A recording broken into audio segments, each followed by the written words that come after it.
I gave this Navy 20 years, and now I ain't got no watch, no duty. No, hell no, I'm not finna die. Not off no cheeseburger. So first I didn't want to accept the fact that I had diabetes. And then, man, you gotta look at the reality of the situation. You can keep not wanting it all you want. I could keep not wanting to take medicine. I could keep not wanting to stick myself, but I had to do something. My grandfather, Clarence Turner, C-Boy, you know, when I was little, he went blind, and he had both his legs amputated, and I didn't know why, but as I got older, I found out it was diabetes. But pretty much, man, I'm gonna just tell y'all my walk, my weight struggles, all of that, man. Man, I joined the Navy at 17 from Chicago. I wrestled my senior year at 189. But by the time I joined the Navy, I was already like 205. At the time, I was 5'9". And the reason why I'm telling you this is because part of my journey and everything is due to my struggles, man, my struggles. And what I mean by that is everything don't work for everybody. So obviously, you know, I'm gonna start with the end in mind. Last year in June, I weighed 250 pounds. I started fasting, and a year later, I weighed 185. And there's many ways. Look, the way I did it, it might not work for you. I'm not saying it's the key. I'm not saying it's the right way necessarily. I'm just telling you how I did it. And it just, I ain't like it. You know, I love the military. I love what it did for me, but working out, oh, I still have nightmares about that 1.5 miles. Boy, look, I think that was the one time in my life where I couldn't wait to get older so I could get more time on that and run. Ooh. And then by the time I got a little older, you know what I'm saying, they added the elliptical in there. Ooh, that elliptical saved my boy, because, hey, that running was not it for your boy, you hear me?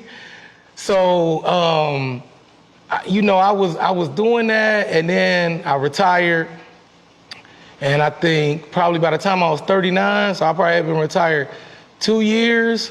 So I retired in 2016. By 2018, I found out I had type 2 diabetes.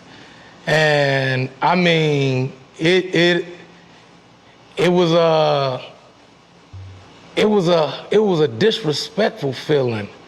Like, it was more than hurtful. It was like I'm actually sick, you know what I'm saying? And my whole life, you know, I've been obviously handsome, but athletic, and even though I was a little chubby, you know, I don't get sick. So to find out that I had an illness that I caused, you know, because once I found out, I didn't even know about diabetes, but then I know about type 1. I heard about it, you know, my doctors taught me about at the VA. Shout out to the VA, you know, shout out to the VA. I know a lot of people give the VA a lot of stuff, but hey, listen, my team helped me. And, you know, shout out to my wife, because she was the one that got me to stick with it, because first I got diagnosed, you know, it was before I even met my wife. And like I said, I just didn't know what to do. Just eating bad, man, eating fast food all the time, just not knowing. So when I found out I had diabetes, you know, it was like I started noticing things in my body wasn't working the same. Fellas, you know what I'm talking about. And they put me on metformin. Oh my God. Yo, poop pill central. I'm talking about like when you on metformin, bruh, ain't no, you know how you feel like you gotta take a dump or use the bathroom, we'll say, but I'm not talking about urinate, I'm talking about pooping. When you on metformin, it ain't no wait, it's 0 wait time. I'm talking about you gotta get that up out you or it's coming out. And I couldn't live like that, man. And so I went to my doctor and I'm like, listen, this is too strong, I just couldn't do it. And they gave me glipizide, you know what I'm saying? And with glipizide, I think I had to take it twice a day. So I didn't want to take medication. You know what I mean? I got too much stuff going on in my life to remember that. You know what I'm saying? I barely remember whatever. You see what I'm saying? So I just didn't want to take medication, period. So I'm going to shout them out, the herbal pharmacy. Well, not preference, but I do want to say that if you are taking medication for your blood sugar, for diabetes, you have to be very careful, which I was not, because the medication is already going to drop your blood sugar. And if it gets too low, you will pass out. So I did pass out twice, you know, experimenting, you know, with how much, when to take what. So you do need to consult a doctor. I'm not a doctor, and I really don't know what I'm talking about. I'm just telling you what worked for me. So don't take this as medical advice. Just take it as my journey and how I was able to shake, you know, the weight. And I want to say something, like, I've always been swaggy. I'm a Turner man, so it don't matter if I was big or little. My swag was there. So I didn't have a problem with being big, like, as far as, like, how I looked. It's just that it's a certain way I wanted to look. So even though I did look good with my size, and I mean, I'm probably the swaggiest person everybody know, including myself, it's just the way I wanted to look. And part of my journey was, you know, positive affirmation, sitting with myself, meditation, and actually visualizing, or as they put it in Think and Grow Rich, literally thinking feelingly about what I want to look like, what I want to feel like, you know. So anyway, make sure you seek professional opinions. My wife is a nurse, so she did give me a lot of information that helped me, but I still passed the hell out. I passed out in the airport one day. We was on our way, I don't even remember where we was going, but my blood sugar got too low.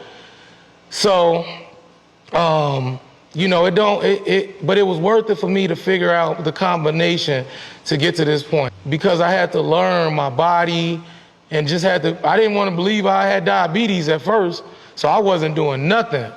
You see what I'm saying? Even once they told me I had diabetes, you know, they said I could control it with diet, because I just didn't want to take that medicine. I just ain't want to do it. But so it took a little time for me to get the knowledge, you know what I mean? And it's worth it, you know? Like I said, 2018 is probably when I found out. It's 2026 now, and I just started fasting in 2025. So anyway, let me get to it. So I just put that in there because I don't want anybody to think that my timeline was, you know, this overnight thing, you know what I'm saying? But this is what it looked like when you just do your research, do your homework, and you love yourself more than anything to want to live, you know what I'm saying? It might not happen overnight. If it do, cool, it didn't for me. You know, it took me to, you know, even though I never wanted to hurt myself or nothing like that, but I don't think I was loving myself the way I should have been. If I was, then I wouldn't have been eating like that. You know what I mean? Like, I was literally abusing food, just eating just terribly. And so, and still having to check my blood sugar, which I ain't gonna lie, I wasn't checking it like I should have been, you know what I'm saying? But I started getting more in tune with my body, which is not the best thing to do, but I did. So I could feel when, you know, my glucose level was high, you know, your mouth be dry.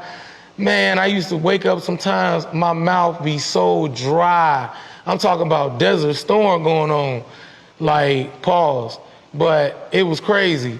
Even throughout the day, like, no matter how much water I drank, that was the first thing that let me know I had diabetes. I was just drinking water, and nothing, like, it didn't matter. Gatorade, electrolyte, it just always, I was just so thirsty. And I was peeing so much, excuse me if I'm being vulgar, but y'all, look, I gotta get this out. And I'm gonna say it the way I wanna say it, you know what I'm saying? Because it's on my heart to help people. And really, you know, I ain't trying to offend nobody, but I'm just gonna be myself. This is something that I wanna do. I wanna get out here and tell my story because I know I can help people. And I'm kind of nervous about doing that. So instead of trying to be somebody or some podcast or something like that, I'm just gonna be Gregory Turner Jr. So sometimes I say bad words, so it. But anyway, I was like a and no matter how much water I drank, it just wasn't satisfying. Like, so that's how I realized I had diabetes. And my glucose level when I finally went in was 277. And right now, it's around, oh man, when I do check it, anywhere from 106. Sometimes it be down to 98, you know what I mean? So again, I'm not a doctor. I don't even remember all that shit. So if you're trying to check me on my numbers and all that, I don't know. My next appointment is the day after my birthday, so I'm going to the doctor again. But I went before, and it is in remission. So, but anyway, let me get back to it. However, getting back to it, right? Getting back to it. I just didn't want to take medication, period. So I went on this journey just to see how to get off medication. I just didn't want to have type 2 diabetes. So I joined a bunch of different diabetic groups, and man, like, I feel y'all, man. Like, you know, and then you got some people that just done gave up. They like, I don't know, man, I just take my medicine. But I ain't want to take no medicine, so that. So talking to different people, a lot of different people, but right before I started fasting seriously, a brother of mine, his name is Jermaine Anderson. Jay Anderson, he's a real estate agent too, good brother, you know, and there was other people, but right now I'm kind of nervous, so the names don't come to mind. So if I don't say your name, I apologize. I'm nervous as shit. So anyway, I do remember having a conversation with Jermaine Anderson, and you know, he fasted for different reasons. You know, whatever. I'm just gonna tell y'all, like, he was fasting off and on, and just having somebody that I knew and telling me that it worked, you know, because I seen Terry Crews with all his muscles and dancing around and all that, and I'm like, ain't no way that dude eating once a day. Hell no. What the hell is he eating? You know what I'm saying? Because I love food. I like to eat. Like, I'm not gonna sit here and act like my mama Barbara Turner wasn't one of the best cooks. And for me and my culture, like, we gonna sit down and we gonna talk over food. You know what I'm saying? So, I mean, that's just what it is. And I still wanna eat like I wanna eat. You know, shout out to my brother, Brian Rogers. You know what I'm saying? Like, if it wasn't, he one of the people that motivated me to work out. Like, he changed his whole body, and man, I'm talking about, he pushed himself to limits I never seen a human do. If y'all interested, go check him out, man. Brick Fit. He was doing flying push-ups. I'm talking about jumping off the ground 5-6 inches, like full spread eagle. I watched this man go from being a fat boy, you know what I mean, to getting his mind right, locking in and changing his body. And I'm gonna tell you, I couldn't keep up, and I ain't want to do that. You know what I'm saying? And then now he went vegan and everything. And I mean, my man is healthy. Man, right before it would be time to go to our PRT, I get with Brian probably a month out. Man, I'm 267. One time I was 287. I was 287 pounds in the military, 5'11". Man, hell no, no, man. You, like, me listening to that and knowing how when I look in the mirror, man boobs and all that, not satisfied, like, you can't say you love yourself if you abusing something so bad where it's destroying what God gave you. You see what I'm saying? And so I just wasn't paying attention to myself. And again, yeah, this is my story, and y'all know I like to talk, but I gotta tell my story. So if y'all not watching, it ain't affecting you anyway. If you are watching, don't worry, I'm getting to a point. But I gotta tell you, because I just want you to know, like, it was hard for me, y'all, and you can do it, you know what I'm saying? And like, it was people that, shit, they really helped me out, you know what I'm saying? And Blakeney, he was a third class and I was a first class, and he was supposed to make me PT with the group. And he didn't. But he told me, you know, I ain't pulled rank because he stood on business. You know what I'm saying? He was a FEP coordinator. But I was a first class, and so my back used to hurt so bad. I just couldn't run. So I told him, I was like, look, bro, if you let me just work out by myself, I promise you, I'm not gonna let you down.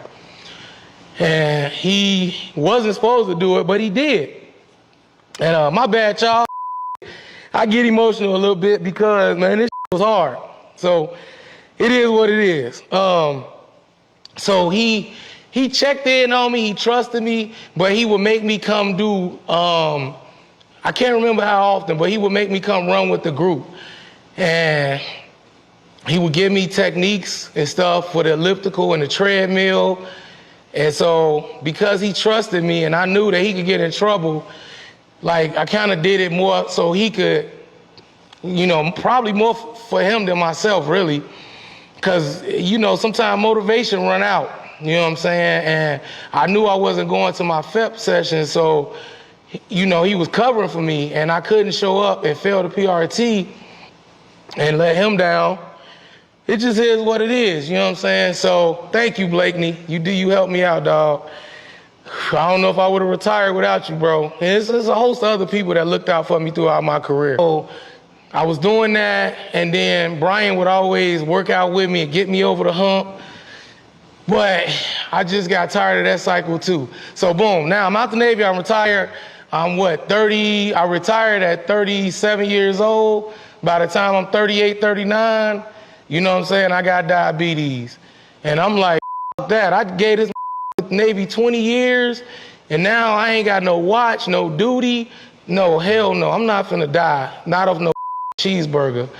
So first I didn't want to accept the fact that I had diabetes. And then, man, you gotta look at the reality of the situation. You could keep not wanting it all you want. I could keep not wanting to take medicine. I could keep not wanting to stick myself, but I had to do something. And that I knew to do, I didn't want to do that. And so that's why I went on the journey and I found out about fasting. And so I love food so much and I, you know, abused it so long that, you know, I had to make a decision. And that decision was, you want to live or what? I mean, for real, that's just like, put all aside, you know what I mean? And can't nobody check you on, you know what I'm saying? Especially, you know, I'm respected in my family, I'm respected in my community because I stand on business. And if I don't want to take medicine, who the gonna tell me I gotta take medicine? You know, people can beg me all they want, but it's a decision you gotta make within yourself. And like I said, I ain't want to do that. But I got too many people that come to me for advice, guidance, knowledge, and then I got myself. Like, I really do love myself. And so I couldn't go out like that. And, you know, I watched, and I was little, I was a baby, but my grandfather, Clarence Turner, C-Boy, you know, when I was little, he went blind, and he had both his legs amputated, and I didn't know why, but as I got older, I found out it was diabetes. And so then when I found out the difference between type 1 and type 2, I'm like, oh, like, and but the information out there is so confusing, man. You can find information that say all kind of shit, and it can support whatever you want to go with. That's why you got to look for the truth. Don't look for the answer. You got to look for the truth. You know what I'm saying? I found out a lot of different things, and I found out about autophagy. It's like I don't know how to spell it, but just Google it. And it's so much information out there. Just do your research. But I found out about autophagy, and then I went down to YouTube University rabbit hole and just found out all kind of things. And then I got all confused, and then I didn't know what to do. So I just started meditating, and I just started thinking about, man, what the did people do? You see what I'm saying? I just don't even crave the food like I used to. So if I'm wrong, I'm just telling you what I think. I'm not no scientist, but do your research. So it's like, man, I lost my train of thought. But getting back to it, I know where I was at. Y'all seen my videos of me dancing and from the all-white party. I have not ate since that day. I'm doing a 48-hour fast right now. I'm not even hungry. 10 o'clock, because we ate when we went to Charm Lounge after the all-white party, so that was about 11 o'clock. You see what I'm saying? That was Saturday evening, about 10 or 11. Wait, hold on, I'm lying. What's today? Today Monday? Yeah, no, I'm telling the truth. That was the last time I ate. And I feel amazing, y'all. Like I'm telling y'all, the clarity that you feel to make decisions, to do the things right, all that, like I don't know, it is, and I'm not even hungry. So getting down to it, when I first started fasting, I did not start fasting. I started targeted eating. And basically, I said, I'm only gonna eat within an 8-hour window, right? So let's just say for me and for most people, 2 to 10. I only ate from 2 to 10 because you can skip breakfast that's easy, and then just eat a late lunch. So what I told myself is, look, I'm still taking my herbal medication and stuff, and I told myself, whatever the you want to eat or drink between 2 to 10, that's what you're gonna do. You're not gonna restrict yourself, you're not gonna limit yourself. So that's what I did. And then after 10 o'clock, I didn't eat nothing. Before 2 p.m., I didn't eat nothing. So I did that for about 90 days, and I started in June. So I want to say around my birthday, September, I shrunk it down to a 6-hour window. So now it went from 2 to 8, but that made it a lot harder because me and my wife, we like to go out and kick it. You know, that's my road dog, that's my homie, so we go out. And, you know, sometimes being in the nightlife, you want to drink. Alcohol got calories in too, so that'll break your fast. Like anything, I just drink straight water. But 2 to 8 made it a little bit harder, but that, you see what I'm saying? I look good and I'm healthy and I'd rather do that. It. So I did that, and then it wasn't hard to do no more. It's just, you know, like Jermaine told me, Jay Anderson, he told me, man, it's easier to tell them, no, I'm good, or, you know, it's easier to say no than it is to even eat healthy. You see what I'm saying? Don't get it twisted. I know it's hard, but it's worth it to live the life you want to live and just be healthy. So I shrunk it down to 6 hours, and what I realized by January, I was only eating once a day. Like I was starting to force myself to have to eat, right? Because I'm so used to eating. Like, again, you got to retrain yourself. So when I would feel the ghrelin kick in, I'm like, oh, let me eat a snack because I'm hungry. And I didn't want to be hungry later or some, you know what I mean? Like, I don't know, but it don't work like that. Because again, your body goes into ketosis and that will burn, that's a cleaner fuel anyway. So when I realized I was only eating once a day, that's when I started looking at, it's called OMAD. And shout out to Nicole Short Brown. She told me about the name of it. It stands for 1 meal a day, OMAD. And I was like, oh yeah. And so I started doing OMAD, which is 1 meal a day. And it is some sacrifices you're gonna have to make. And I'm, you know, right now that's one I had to make. You know, my mentor asked me he said, are you willing to get uncomfortable for God?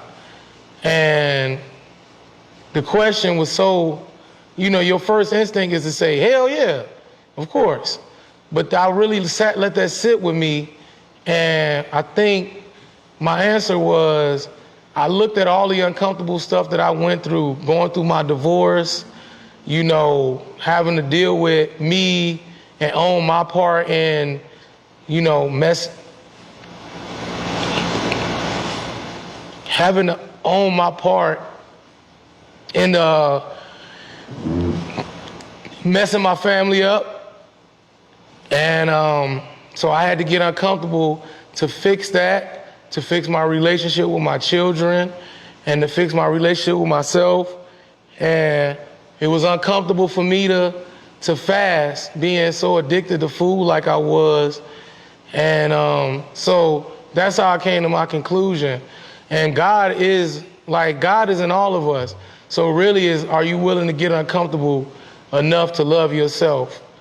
And I came on here today because I met a brother through business. His name is Grayvon Black. You spell it Grevon, and last name Black. Y'all go check him out. He's doing great things out here. He has a community for men called the Rebuild Room. And even though, I mean, hey, I'm the but we all need a little bit of motivation, inspiration, and rebuilding to keep going. You see what I'm saying? And he told me about a kingdom building thing that they have at the church. I can't remember the name of the church, but it's downtown Hampton, right there by the Mary Jackson Community Center. And so I went to one session, and I'm like, yo, Grayvon, he a powerful, he been through some and it motivated me. You see what I'm saying? And so, y'all know I do the AI conference. You know, I'm thinking I'm helping him. He done helped me. So anyway, he a powerful motivational speaker, mentor, and he came to my AI conference and he heard me speak, and he told me how good of a speaker he thought I was. So he kind of motivated me in a good way to get out my own way. And whether I'm good or not, I don't know. And I really don't give a about being good. But one thing I do know is with God and me getting back connected with my spiritual, with myself and really what I want and the things that I want and who I really am. I'm not talking about religion. I'm just talking about getting right with God. And I know that there's a lot of men out there that struggle with weight, and we don't really have nobody to talk to. Fortunately, in my situation, I have a lot of people. I got my best friend, my brother, his name Andre Gillespie, you know what I'm saying? He made this shirt, by the way. This is my old shirt. Cause man, I lost so much weight, I can't fit none of my clothes no more, dog. This is I don't know if it's gonna this is an extra large. This was my shirt last year. You know what I'm saying? This is my shirt. I don't know if I'm in the frame or not, but this is an extra large. I'm in a medium now. The shirt I got on right here, this is a medium. You know what I'm saying? You know, he been knowing me since we've been knowing each other since we was 8 years old. Hopefully my mic's still right. And so you got people that they know the real you. Like, you ain't about that. You see what I'm saying? Like that real groundedness. Then I also got my brothers. I got my brother Harlem Mike, you know what I'm saying? 360 Motorsport. My brother Face, Reginald Menard. So many others. My Dreaming Innovation brothers. And I got men that I could go to and we kind of talk to each other. But some of y'all don't have that. You know, Phil, Grayvon. And so what I want to do and what myself and Grayvon want to do is we want to provide real life stories, real life impact, you know what I'm saying? And just let you know if you keep going, you can have the life you want. And that's why he gave me the courage, helped me find the courage to get up here and do this live, crying and shit. Fuck it, you know what I mean? Because I know I got something that can help people. And if it can't, don't watch. But I'm no longer gonna stay silent because I'm worried about saying the wrong thing or offending somebody or somebody judging me, cause that, you know what I'm saying? I know I can help people. So that's what the podcast is gonna be about, y'all. Walk with me on this journey. Probably talked a little too long. I'm gonna leave this up here on my page so y'all can watch it. Critique me, you know what I'm saying?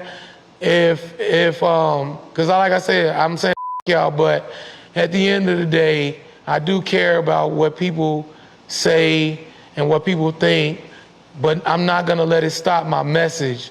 But if you provide information that can help me get better to where I can deliver this message and you feel comfortable sharing this message with people, I'm open and willing to hear, you know, what you got to say to help me, because I want you, there's so many people with diabetes, you know what I mean? I want to get up there and tell people what I know to help them find their truth. Greg Turner, Big Greg, Big G, whatever you know me by. Hey, look, a lot of y'all know me, but a lot of that The Changing Lanes Greg, the Military Greg, the Circle Park Greg, the Dunbar Greg. Look, all of that is me, but I found myself, and I want y'all to tap in so y'all can really see me without the mask. And maybe I can help you. Thank you.